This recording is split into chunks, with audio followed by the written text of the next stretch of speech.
Zionism is the quintessential humanist quest. It is about improving life and living standards. It is about eradicating hatred and intolerance and not allowing exogenous forces to dictate our lifestyle. It is about taking back what was once taken away and stating with confidence and with integrity that it will never be taken away again.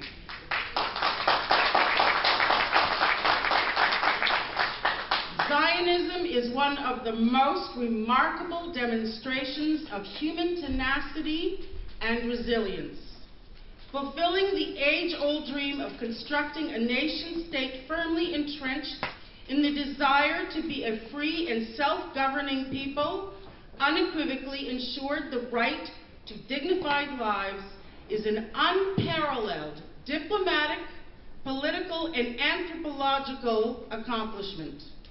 Resurrecting an obsolete language spoken centuries ago and making a barren desert bloom all contribute to the miraculous power of Zionism. Zionism is about the will of the Jewish people to never again be subjugated or oppressed and to never again have to rely on others to be in control of their safety, their lives, and their futures. Zionism is about mastering fate and fostering constant progress. It is instrumental to Israel's prosperity and its reputation in the international domain that the way people perceive Zionism undergoes an axiomatic shift. It is time to remind the world that Zionism, at its very core, is a form of humanism grounded in the fundamental tenet of self-determination and national volition. These words were not my words. These words were written by my 18-year-old son, Eaton, who just introduced me, and that was published in the Times of Israel called Zionism is Humanism. I am sharing this excerpt for a few reasons. Yeah, you can stand up on that one, Eaton. Of course, because as a Jewish mother, it gives me great nachas, but more importantly, because there are several lessons to be learned in looking at it that are invaluable to address you here today. For starters, it is a refreshing encapsulation of what we all stand for. It is the Zionist dream and the collective dream we all share, distilled down to its essence. It is a reminder that Zionism is a project we must all undertake to ensure our own perpetuity and the survival of our state, the embodiment of our national self-determination. It is a great way for me to preface what it is that I will be speaking about, which is civic activism. Tell them please to be quiet outside, because I'm not going to talk otherwise. And the role it plays in influencing public opinion, which ultimately is absolutely imperative to Israel's maintained prosperity and to our well-being. And most importantly, it is a way for me to remind every single person in this room what it is that we are fighting for, what Zionism really is, what activism pertaining to Zionism really is, and what our objective is here today. We are engaged, each one of us, whether we like it or not, in a battle against those who would like to see us all disappear, vaporize, simply cease to exist, both communally and individually. And those who would like to see our spiritual country, Israel, the guardian of our national identity, the manifestation of our values and of our vision as a people, and our protector against anyone who would threaten our existence. They want Israel to dissipate, be absolutely obliterated, annihilated, gone. God forbid. While we might not be fighting in the front lines of the battlefield, and while we are not assuming arms and setting out to take on those who overtly and expressly articulate their desire to kill us, and actively do so, We are, and we must, be fighting on another frontier. We are fighting with our diplomacy, with our words, our actions, our intent, with our tweets, posts, Instagrams, with our hashtags, and with our rallies, and with our protests, and with any and every means possible with our civic activism. We are fighting. We are fighting those who hide behind the veneer of anti-Zionism, those who channel the same old pernicious anti-Semitism with new technology and with new politically correct jargon. We each and every one of us, have a responsibility to serve and preserve the state that has preserved our people so that it may continue to preserve us and keep proffering us the ability to live proud lives. We cannot fight anti-Semitism without fighting for the state of Israel, because at this point of history, at this time, has v'chalila, without the state of Israel, there will be no Jewish people. Plain and simple, end of story. We can win this war if we realize that it is our war to fight, and that we must stand together, and we must stand up. Therefore, I come to my first lesson. Lesson number 1, be proud to be Jewish. Be proud of Israel.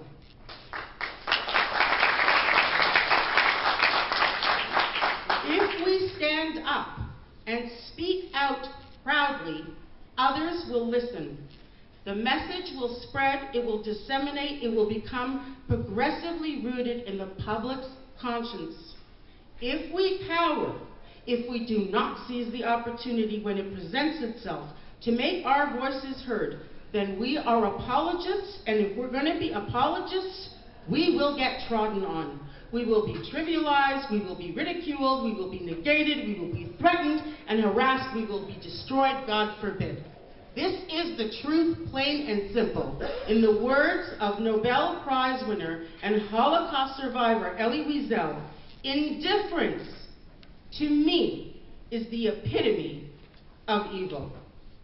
In today's world, there is no time for indifference, for trepidation, or for hesitation, for indecision, for political correctness, for not standing up when the moment demands that you do so. Which brings me to lesson number 2. Don't wait for someone else to do it. Don't wait for somebody else to get up and say what needs to be said, or done, or handled, or dealt with. Don't wait for permission, or acceptance, or a consensus. Just do it. It may be just you who is in the right place at the right time to hear or notice something that alarms you and to do something about it. If you don't, it is very likely that no one else will. Don't wait. If you don't know what to do or how to react, reach out and find someone who does. Do not let the issue go unresolved. Let me relate a true story to you. A friend of mine was in Quebec early this summer. This was when ISIL was just raising its sickening head, and very few people knew about it. But because she's Jordanian, she was aware of the ISIL logo. She saw a car that had a tiny ISIL decal on it. She did not know what to do, but she knew that this simply could not be ignored. She then called a friend who told her to take a photo of the license plate and send it to her, and that friend sent it to 4 of her contacts. 2 months ago, it was revealed to her by the police that she had directly helped thwart a serious terrorist attack on Canadian soil.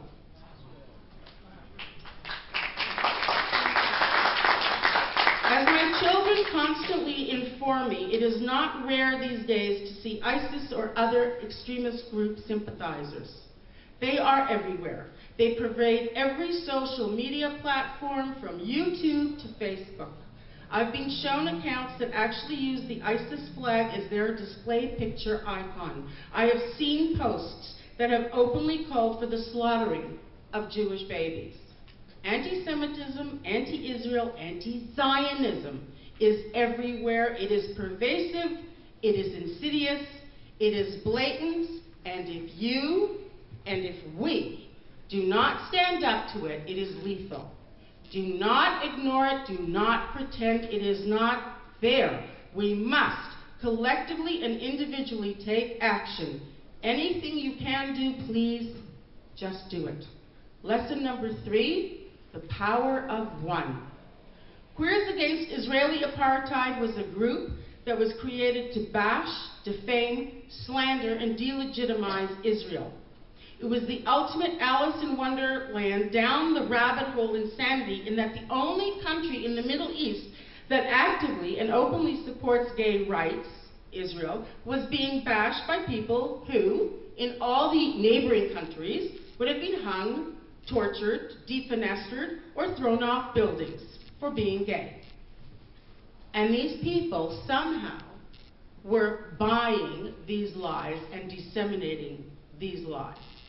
Initially, everyone just sloughed this off. It was too crazy a scenario to even deal with. But Queer grew in power and in their message, and they were valuable for being the lightning rod for those who hate Israel. The mainstream did not get involved in dealing with this.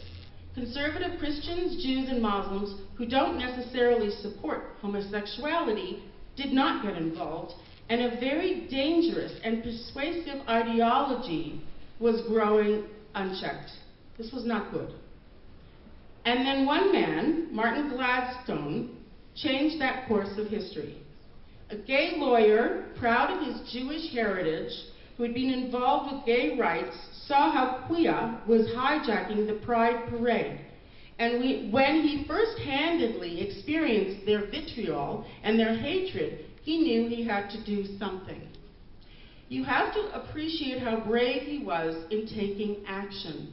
He was challenging his own gay community and was being rejected and ostracized for doing so. And herein lies a very important understanding that we have to have, especially when it comes to our children and our youth in general.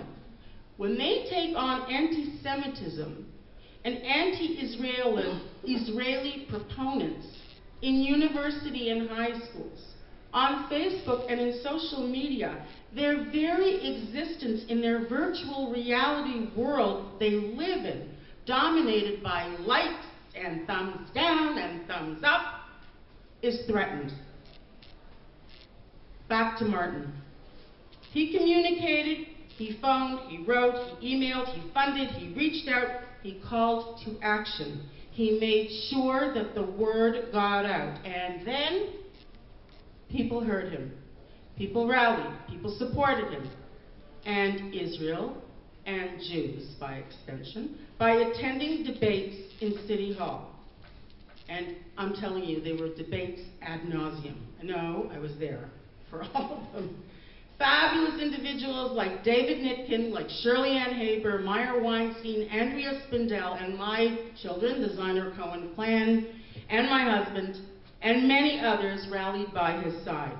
It took 4 years, multiple tedious council meetings, protests in front of major institutions, rallies, and other initiatives to finally put an end to queer, which we did.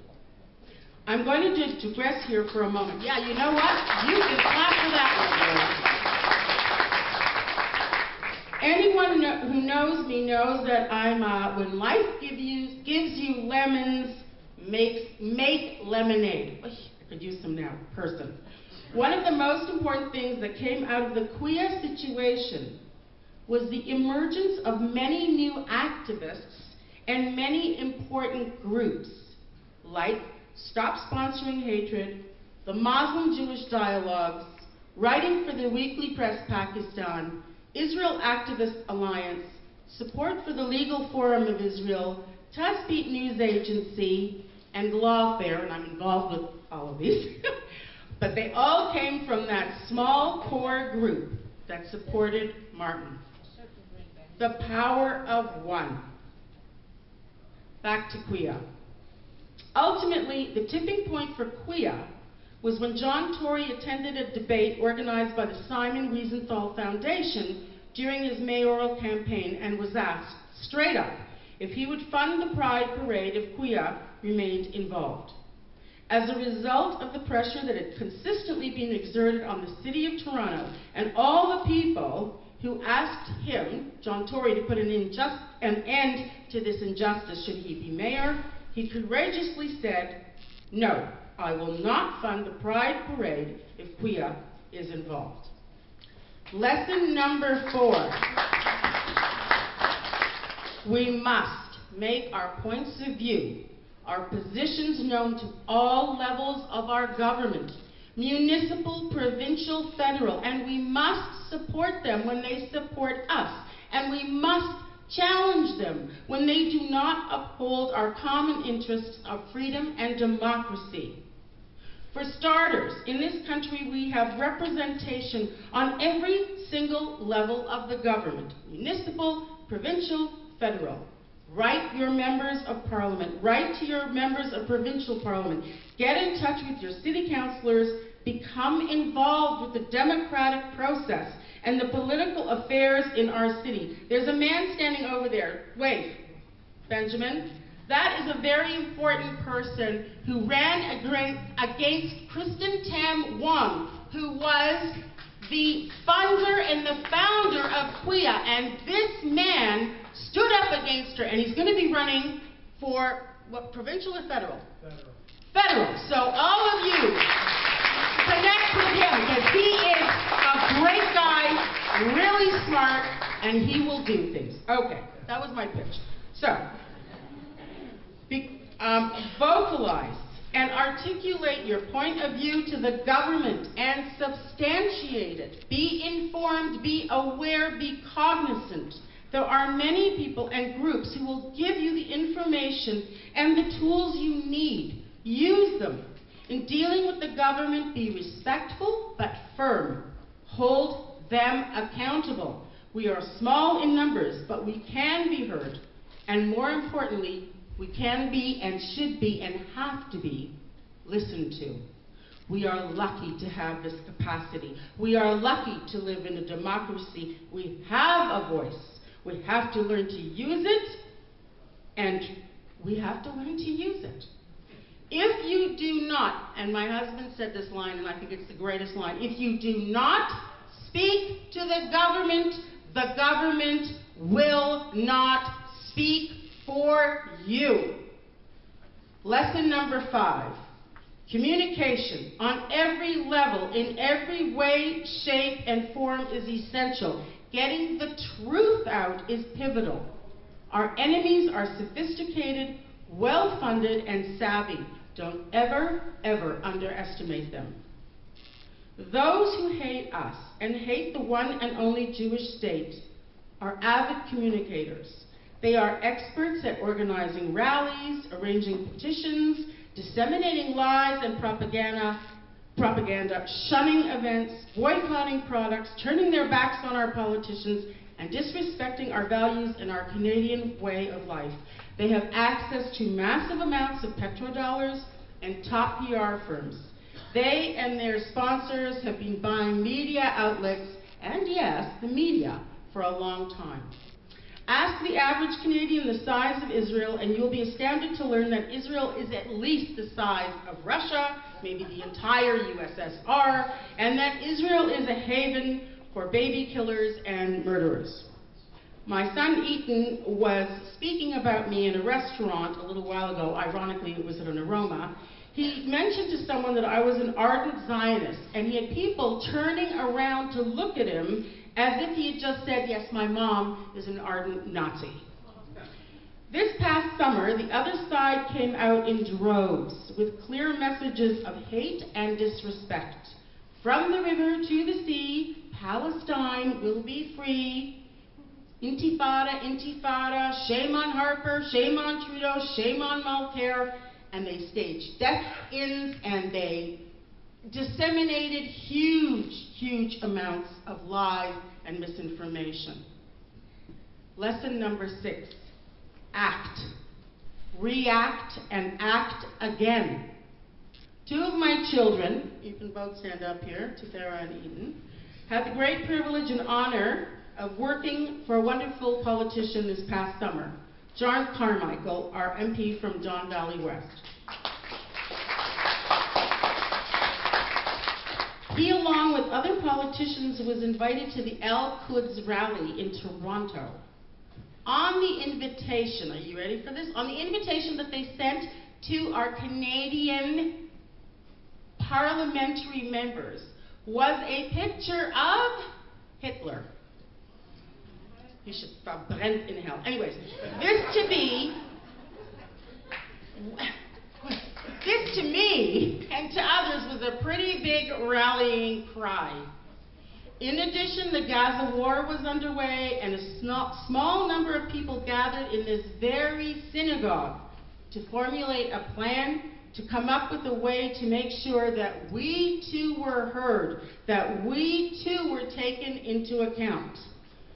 We didn't wait for a consensus because, let's face it, with 5 Gs you get 10 opinions and additional 42 rebuttals. Like, it wasn't going to happen that way. So we just did it. Within 4 days, we organized close to 5,000 people at a rally that centered around the themes of peace, love, and amity, which made it very clear that we stood in solidarity with both Israel and with Canada. We overflowed the lawns of Queen's Park with politicians, with activists, with people of all religions, of all ethnicities, of all political affiliations, and they came out because they got the message, and consequently, they kept spreading the message. We made a point of being visible, of being outdoors, although many, and especially in the mainstream community, told us not to do so. We did it because we were proud, and we did it because we came out in force, and it was a powerful message that was heard and seen and is now known. We don't hide. We're not running away. We're here, we're proud Jews, and we're proud Canadians. Lesson number 7, challenge the media. Be relentless. Make the media accountable and responsible for what they say using any and every means possible.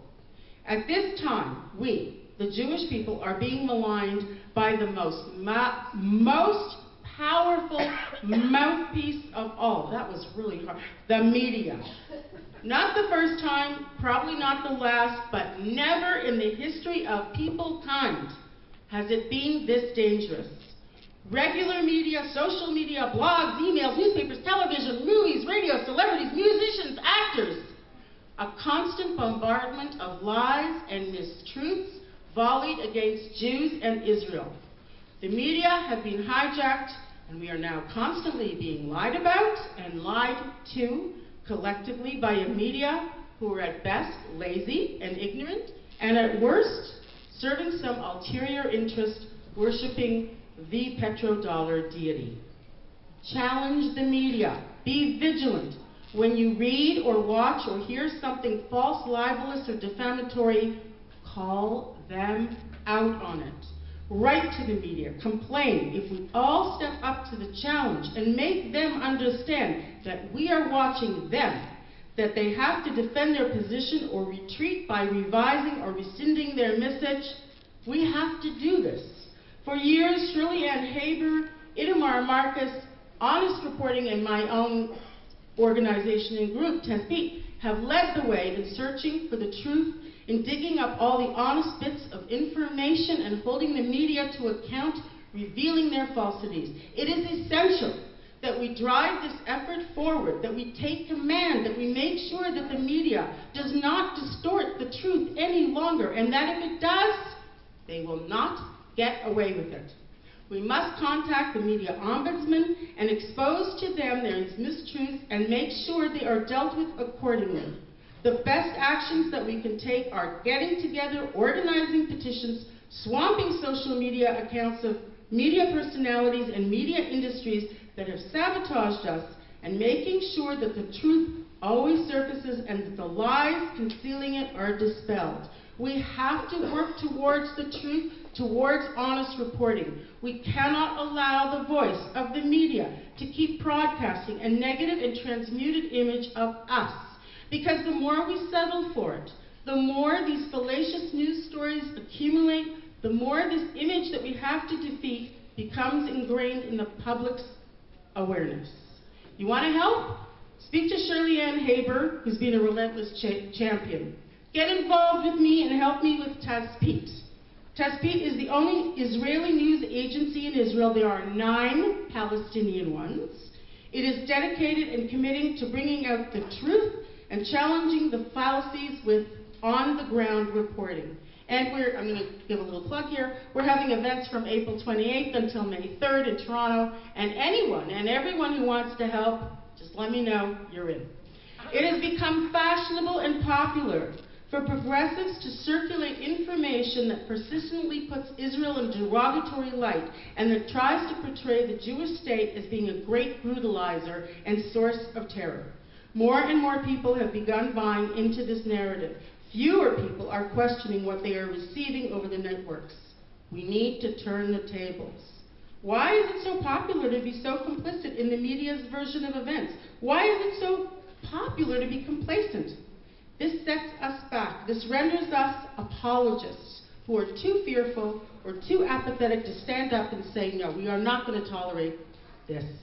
But those days are over because we do not tolerate this, and we must and will make our case known. I'll tell you a secret that's not a secret. The media is not about truth. It is about popular, sellable interpretation of the truth. As my husband, again, says, news is not about information, but about affirmation. Think about that. Just let that one sink in. That was 10 seconds more. It is entirely populist in its nature. Therefore, let's work to make the truth popular again. So I state again, be vigilant, be aware, be vocal, be engaged with the media. Lesson number 8. There's only 10, so just be a little patient. When all else fails, challenge them legally. We've taken a very serious turn in our fight to regain our legitimacy regarding Israel. People like Nitzana Darshan Leitner in Israel and in the United States, David Nitkin, my very good friend in Toronto, the Legal Forum in Israel, are legally challenging terrorism, terrorists, lies and untruths, and they are winning the battles. They need lawyers, accountants, researchers, funding. Ultimately, the place to challenge hostile groups is in the pocketbook. If they have to pay, and you've heard this before today, they will have to be accountable. Lesson number 9. We must bring back the pride of being Jewish and of Israel to our children. Israel does not belong to us. I'm going to say it again. Israel does not belong to us. It belongs to our children and our grandchildren and our grandchildren's children. We cannot allow it to be taken away, not piece by piece, not inch by inch. It is our country. And we have 3 ways that we can justify it. First of all, biblically, if you believe in the Bible, it's there. Secondly, although I hate to give them any kind of power, but the British, with the 1922 Accord, the Balfour Declaration, San Remo, they wrote it, it's in the League of Nations, sorry, you ain't getting it back. And number 3, if we have to take it this way, the wars. 1948, 1967, 1973, we don't, it ain't gonna work. The rest of you don't give it back, we're not giving it back. So, there you go.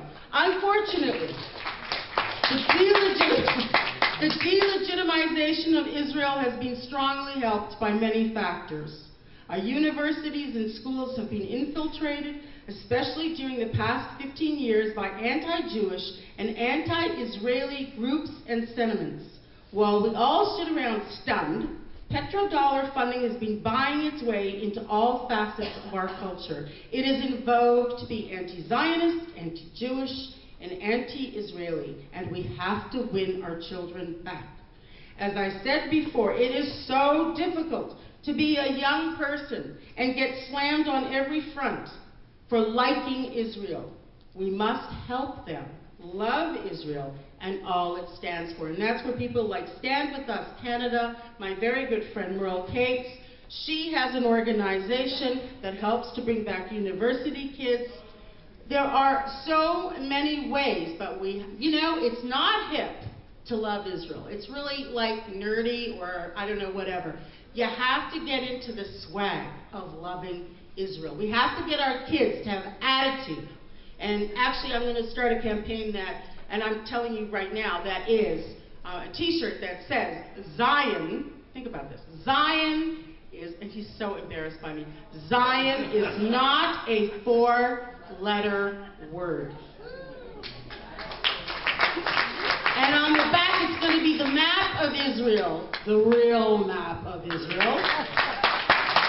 And it's going to say Zion proud. And we're going to get attitude, okay? Like, you got to get into it. Lesson number 10. We must root out and challenge and expose our problems from within. Unfortunately, there are Jewish groups that are funded by people, I'm being very generous with that, Soros, and Finkelstein, and all these pissoners. And everybody loves to quote them and say, well, so-and-so who's Jewish, that. You know what? Make it clear. And I'm making it clear, and I'm not going to not make it clear. They do not speak for me. When someone takes the position that you don't agree with, and they say they're speaking for the Jewish community, make it clear. No, they do not speak for me. The days of the still, and we don't want to make a noise, and we don't want anybody to hear us, and we don't want to be divisive, forget about it. Make yourself heard. They do not speak for you, and you get that message out everywhere. How do you move a mountain if you don't have tools or dynamite? What if you only have water? What if you only have a trickle of water? If you have a trickle of water, ultimately, it will erode the mountain, but it takes a long, long time. Activism is like that. But when you turn a drop of water into a trickle, and into a stream, and into a river, and then into an ocean, you all are a drop of water. Give whatever you can to help. Writing, funding, licking stamps, rallies, social media, being aware we are a mighty ocean of Yisrael.